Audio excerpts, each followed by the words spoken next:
नमस्कार। ताप्ती समन्वय न्यूज में आपका स्वागत है। मुल्ताई में पुलिस की अत्यधिक लापरवाही का मामला प्रकाश में आया है, जिसमें मुल्ताई विकासखंड के ग्राम हरनाखेड़ी निवासरत दो सगी बहनों चंद्रमणि एवं सुलोचना पर प्राणघातक हमला किया गया, जिसमें चंद्रमणि का सिर चोट आने के कारण गंभीर रूप से फट गया और वह अत्यधिक गंभीर रूप से घायल हो गई। मामले में घायल बहनों ने बताया कि आरोपी उन्हें छेड़खानी कर परेशान करता था, जिसकी शिकायत उन्होंने डायल 100 पर की थी। डायल 100 घटनास्थल पर आई और उन्होंने आरोपियों को समझा बुझाकर छोड़ दिया। आरोपी उसी दिन शाम को अपने 5-7 साथियों के साथ खेत पर आया और दोनों बहनों एवं उनके पिता के साथ जमकर मारपीट की, जिसमें चंद्रमणि का सिर फट गया। फोटो देखकर चंद्रमणि के सिर की चोट का अंदाजा लगाया जा सकता है कि चोट कितनी गंभीर थी, जिसमें चंद्रमणि की जान भी जा सकती थी। नाम? सुलोचना। पिताजी का नाम? गुलाबपुर। किस गांव में रहते हो? हरनाखेड़ी। क्या घटना घटी आपके साथ? सुबह मैं पानी के लिए गई थी हैंडपम्प पे, तो शिव किशोर ने रास्ता में पलंग खड़ा कर दिया, रास्ता बंद कर दी और मेरे पीछे पीछे गाली देते हुए थोड़ी दूर तक गया और मैं फिर अपने खेत में चले गई। तब फिर वो वहाँ रुक गया और फिर उसके लिए मैंने डायल 100 पे कंप्लेंट की थी। तो थोड़ा टाइम झगड़ा हुआ जब डायल 100 गए तो, और फिर उन्होंने मतलब मान लिया, सॉरी बोल दिया। उन लोगों ने जब सर ने बताया कि 3 महीने की सज़ा हो जाएंगी और उन्हें ज़मानत नहीं मिलेगी, तो उसके साले ने उसको बोल दिया कि सॉरी बोल दें तो अब सब कुछ क्लियर हो जाएगा। किसने? शिव किशोर के साले ने शिव किशोर को बोला कि अभी सॉरी बोल दे, नहीं तो 3 महीने तक के बेल नहीं मिलेगी बोले अभी। फिर? तो उसने सॉरी बोल दिया और वहाँ पर मैटर क्लोज कर दिया, इसलिए मैं कंप्लेंट नहीं कर पाई सुबह फिर। और फिर शाम में ये लोगों ने दिन भर से प्लानिंग बना के बैठे थे कुछ, और खेत में पापा अकेले थे तो पापा को मारने लगे। तब मैं कपड़े धुलने धोखे से खेत में पहुँची थी, तब ये लोग वहाँ पर चालू हो गए थे। मैं बीच में गई तो मुझे मारा और पापा को भी। फिर ये दोनों का हो गया था, हम दोनों थे और वो दोनों थे, शिव किशोर और उसकी पत्नी। उसके बाद में वो लोग घर आ गए और हम वहीं रहे। एम्बुलेंस फ़ोन लगाया, 100 नंबर पे फ़ोन लगाया, तब तक कि उसने उसके जो भाई लोग हैं, शिव किशोर की पत्नी के भाई लोग और उसके साथ के मज़दूर लोग को 7 लोग मिलके फिर से आए वो ट्रैक्टर से। वो 5 मिनट में फिर से आ गए और फिर से वहाँ पर बहुत दंगा फसाद किया, पाइप लेके और ये लट लेके आए थे। और फिर उससे मैं और मेरी बहन भी आ गई थी उस टाइम, छोटी वाली, तो उसको और फिर पापा को गेट तोड़ के फिर मारा। हम अंदर हो गए थे तो गेट तोड़ के अंदर घुस गए और फिर मारा। किसी को चोट आई है? छोटी बहन की सिर फूटी है बहुत सारी, और मुझे पूरे हाथ में सुन्न हो चुका है, पीछे सिर में लगा है और पूरी पीठ में दर्द, पूरे पीठ पे मारा है। पापा को भी बहुत मारा है, पापा के हाथ और पैर फ्रैक्चर कुछ है और सिर में भी दर्द हो रहा है और पीठ में दर्द हो रहा है। पीठ पे मारा उन्होंने लड़के। उक्त प्रकरण में पुलिस ने धारा 452, 294, 323, 506 एवं 34 के तहत मामला दर्ज किया है। जबकि कानून के जानकारों का मानना है कि उक्त प्रकरण में पुलिस ने हत्या के प्रयास एवं छेड़छाड़ का मामला बनाना था। जिले के जनप्रतिनिधियों एवं अधिकारियों ने मामले को गंभीरता से लेना चाहिए और दोनों बहनों को न्याय दिलाना चाहिए।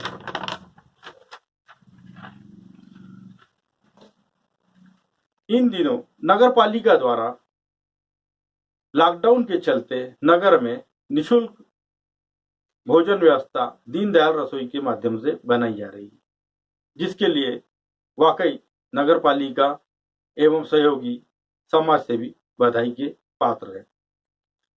लेकिन इसके बावजूद भी बड़ी संख्या में नगर में ऐसे कई परिवार हैं, मजदूर वर्ग है, जो लॉकडाउन के चलते नगर में कई स्थानों पर फंसे हुए हैं, जिनके पास भोजन नहीं पहुंच पा रहा है या पहुंच भी पा रहा है तो मात्र एक टाइम का पहुंच पा रहा है। जबकि नगर में जब समाज सेवी संस्थाएं अपने सहयोगियों के माध्यम से भोजन के पैकेट वितरित करती थी तो सभी लोगों को व्यवस्थित रूप से भोजन पैकेट मिल रहे थे। लॉकडाउन 2.0 में 20 अप्रैल के बाद शासन कुछ रियायत बरतने जा रहा है, जिसके तारतम्य में शासन से यह अपील है कि समाज सेवी संस्थाओं को उनके सहयोगियों के माध्यम से निःशुल्क भोजन प्रदान करने की छूट प्रदान की जानी चाहिए, जिससे विभिन्न स्थानों पर फंसे मजदूर एवं बाहर से आए हुए व्यक्ति जो भोजन के लिए परेशान हो रहे हैं, उन्हें व्यवस्थित रूप से दोनों टाइम भोजन के पैकेट मिल सके और लॉकडाउन में कोई भूखा न रहे। मुल्ताई के विधायक सुखदेव पांसे ने मध्य प्रदेश के मुख्यमंत्री शिवराज सिंह चौहान को पत्र लिखकर छात्रों की समस्या हल करने के लिए आग्रह किया है, जिसमें उन्होंने उल्लेख किया कि अप्रैल से जून तक छात्रों की फीस माफ की जाए, 15 जून तक स्कूल कॉलेज बंद रखे जाए, स्नातक और स्नातकोत्तर कक्षाओं में अंतिम वर्ष की परीक्षाओं को छोड़कर सभी को जनरल प्रमोशन दिया जाए, शासन लॉकडाउन में फंसे छात्रों को उनके घर पहुंचाने की व्यवस्था करे। इसके साथ अन्य कई मांगे सुखदेव पांसे ने अपने पत्र में की है। विगत दिवस लॉकडाउन 2.0 में मुल्ताई में लॉकडाउन को ढीला नजर आ रहा था, जिसकी खबरें भी समाचार पत्रों में एवं चैनलों के माध्यम से प्रसारित हुई थी, जिसको लेकर आज मुल्ताई के पुलिस एवं प्रशासनिक अधिकारियों ने सख्ती दिखाई और नगर में पैदल मार्च किया, जिससे एक बार फिर आम जनता घरों के अंदर पहुंची और रास्ते सुनसान वीरान नजर आने लगे। कृषि उपज मंडी में गेहूं की फसल की खरीदी प्रारंभ की जा रही है। इस संबंध में मंडी सचिव शीला खातरकर ने बताया कि मध्य प्रदेश शासन किसान कल्याण कृषि विभाग के निर्देश के परिप्रेक्ष्य में कृषि उपज मंडी समितियों में किसानों की कृषि उपज के विक्रय का प्रबंध किए जाने के आदेश दिए गए हैं। यह खरीदी व्यवस्था निम्नानुसार होगी। प्राइवेट खरीदी केंद्रों पर यह खरीदी ऐसे अनुपयुक्तिधारी द्वारा की जाएगी जिन्होंने इस हेतु स्वीकृति प्राप्त की है। वर्तमान में 4 व्यापारी SS food, Santosh Kumar Sahu, Surajmal and sons, Giriraj Kripa trading company Multai के आवेदन प्रक्रिया में है एवं किसान इनसे संपर्क कर सकते हैं। इसके अतिरिक्त सौदा पत्रक के माध्यम से वे किसान जो मंडी प्रांगण में अपनी उपज नहीं ला पा रहे हैं, वे मंडी समितियों के समक्ष अनुज्ञप्तिधारियों के समक्ष आपसी समझौतों के आधार पर अपनी फसल का विक्रय कर सकते हैं। जो किसान एवं व्यापारी क्रय विक्रय का व्यवहार मंडी समिति के प्रांगण में करना चाहते हैं, उनके लिए कुछ शर्तों पर व्यवस्था रहेगी। किसान भाइयों की सुविधा के लिए मंडी ने हेल्पलाइन नंबर जारी किए हैं, जो योगेश प्रतेती मोबाइल नंबर 7247674969 है एवं दूसरा mobile number Kesrimal Chaurasia mobile number 8085059397 है। किसानों ने मंडी प्रांगण में या व्यापारी के माध्यम से अपनी फसल बेचना चाहिए। दुनावा में 55 वर्षीय व्यक्ति ने फांसी लगाकर आत्महत्या कर ली, जिससे दुनावा कस्बे में सनसनी फैल गई। मुल्ताई में अखबार वितरक सैनिटाइज होकर अखबारों का वितरण कर रहे हैं। यह अन्य स्थानों के अखबार वितरकों के लिए एक उदाहरण साबित हो सकता है। मुल्ताई के अखबार वितरक प्रातः शासकीय चिकित्सालय मुल्ताई में बनी सैनिटाइज टनल में पहुंचते हैं, वहां सैनिटाइज होते हैं, उसके बाद अखबारों का वितरण करते हैं, जिससे किसी भी तरह से कोरोना का संक्रमण ना हो पाए और वह स्वयं भी सुरक्षित रहे। बैतूल जिले की भाजपा नेत्री पूर्व नपा उपाध्यक्ष श्रीमती रेखा राजन सिवरे ने कोरोना वायरस को लेकर आम जनता के लिए समन्वय के माध्यम से संदेश दिया। सभी को जय मां ताप्ती, नमस्कार। मेरा सभी माताओं बहनों से विशेष तौर से निवेदन है और साथ में मेरी ओर से अपील भी है कि जिस प्रकार से लॉकडाउन का सेकंड चरण हमारा प्रारंभ हो चुका है, हमारे माननीय प्रधानमंत्री श्री नरेंद्र मोदी जी के अनुरोध पर, और हम सभी लोग अक्षरशः पालन भी कर रहे हैं, लेकिन मुझे ये देखने में आ रहा है कि हम जो बहनें हैं घर बैठी हुई हैं, किसी न किसी प्रकार से असमंजस में हैं कि पता नहीं कितना समय तक ये लॉकडाउन रहेगा और इसका किस तरह से हमें पालन करना चाहिए। तो मेरा बहनों से एक ही निवेदन है कि लॉकडाउन का मतलब ये है कि हम स्वस्थ रहें, सुरक्षित रहें। सुरक्षित हम तभी रह सकते हैं जो कोरोना वायरस जो बीमारी है, इसमें हम जितनी दूरियां बना के रखेंगे हम अपने आप को उतना ही स्वस्थ पाएंगे। और जैसे कि एक उदाहरण के तौर पे हमारे घर के सामने दूध वाला आता है, सब्जी देने वाला आता है, या अनाज से संबंधित जो भी समस्या हमारी है, हम लोग घर पहुंच सेवा शासन के द्वारा की जा रही है, तो हम उसमें सोशल डिस्टेंसिंग का पालन करें। दूसरी बात, हम अपरिहार्य कारणों से बिना वजह घर से बाहर ना निकलें। घर में रह कर के हम अपनी जो हमारा समय हमको दिया गया है उसको हम सकारात्मक ऊर्जा के तौर पे हम उसको लें।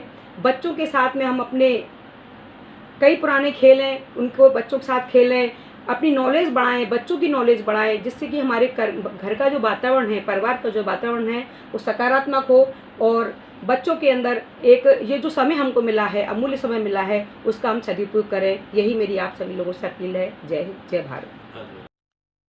इन दिनों बड़ी संख्या में हाईवे पर मजदूर पैदल चलते दिखाई दे रहे हैं। लॉकडाउन के बाद यह सिलसिला है कि थमने का नाम ही नहीं ले रहा। इसी तारतम्य में आज भोपाल, मंडीदीप, अब्दुल्लागंज के मजदूर पैदल चलकर बैतूल पहुंचे और पूर्व विधायक हेमंत खंडेलवाल से संपर्क किया, जिस पर पूर्व विधायक हेमंत खंडेलवाल ने उन्हें भोजन कराया एवं उनके ग्रामों तक वाहनों से पहुंचाने की व्यवस्था की।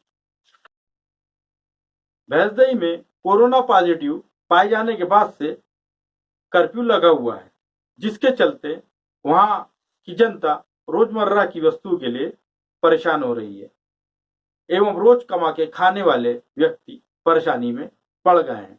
इस बात के मद्देनजर भैंसदई के समाज सेवी गोलू सावरकर ने जाम मोहल्ला वासियों को 50,000 रुपए का किराना निःशुल्क वितरित किया। केंद्रीय विद्यालय बैतूल की 9वीं कक्षा की छात्रा ख्याति साहू ने बड़ी संख्या में निःशुल्क मास्क बांटकर छात्रों के लिए एक आदर्श प्रस्तुत किया है। होशंगाबाद जिले में लॉकडाउन में एक विवाह के समाचार प्राप्त हुए हैं। होशंगाबाद जिले के सिवनी मावलवा के ग्राम झकलिया में एक विवाह संपन्न हुआ है। छिंदवाड़ा जिले के पूर्व मुख्यमंत्री छिंदवाड़ा विधायक श्री कमलनाथ जी ने अपना विधायक प्रतिनिधि दीपक सक्सेना को बनाया है। कई स्थानों से सोशल डिस्टेंसिंग की धज्जियां उड़ाए जाने के समाचार प्राप्त हो रहे हैं। इसी तारतम्य में आज दतिया के राजा महाराज राघवेंद्र सिंह की अंतिम यात्रा में सैकड़ों लोग शामिल हुए और प्रशासन के सामने सोशल डिस्टेंसिंग की धज्जियां उड़ गई। देखते रहिए ताप्ती समन्वय। अधिक जानकारी के लिए हमारी वेबसाइट www.taptisamन्वय.com पे जाए एवं हमारे फेसबुक पेज को लाइक करें। पढ़ते रहे ताप्ती समन्वय एवं लॉकडाउन में घर पर ही रहें। अपने और अपने परिवारजनों का पूरा ध्यान रखें। ताप्ती समन्वय न्यूज।